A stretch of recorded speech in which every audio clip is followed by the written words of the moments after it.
Welcome to our video on the essentials of food preservation.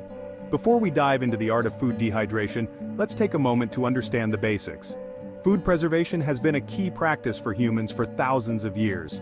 From ancient methods like sun-drying and salting to modern techniques like canning and freezing, preserving food ensures we have sustenance during times when fresh produce isn't available.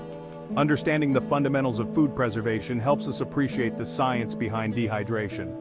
It's all about removing moisture to inhibit the growth of bacteria, yeast, and molds that spoil food.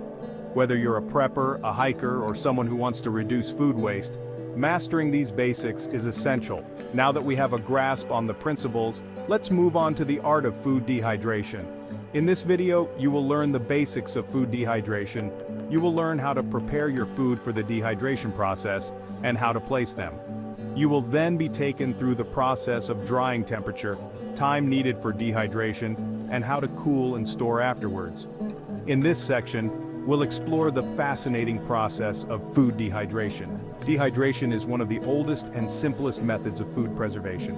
By removing moisture from food, we can significantly extend its shelf life while retaining most of its nutrients. Let's break down the step-by-step process of dehydrating meats, vegetables, fruits, and herbs. Okay, let's get started. Choose lean cuts of meat as fat can spoil. Trim any excess fat and slice the meat into thin, uniform pieces. For added flavor, marinate the meat in your choice of spices, herbs, and sauces. Ensure the meat is evenly coated and let it sit for a few hours or overnight. Some meats benefit from a quick pre-treatment like blanching or steaming to kill surface bacteria. This step is optional but recommended for poultry. You can use a food dehydrator, an oven, or even air dry the meat.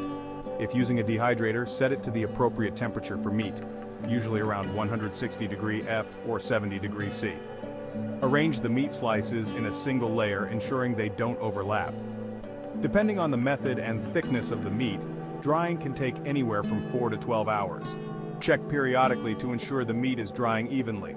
Properly dehydrated meat should be dry but still slightly pliable. It should not be brittle or crumbly.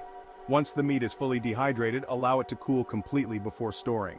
Place the dried meat in airtight containers or vacuum-sealed bags to keep it fresh. Store in a cool, dark place or freeze for longer shelf life. Next, veggies.